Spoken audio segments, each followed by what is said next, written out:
Volkswagen revealed the first details of the new ID.7. The camouflaged sedan features a digital design with unique paintwork. It is the latest model on the MEB platform and the range is up to around 700 km by WLTP standard.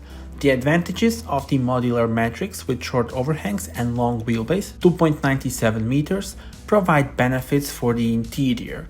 Volkswagen has responded to customer feedback and improved the user experience in the relevant areas. A host of innovations come as standard in the ID.7. The new display concept, the augmented reality head-up display, a 15-inch screen, new air conditioning controls integrated into the first level of the infotainment system, and the illuminated touch sliders. World premiere of the series production version is scheduled for the second quarter of 2023, so stay tuned for more and tell me in the comments how do you like this model.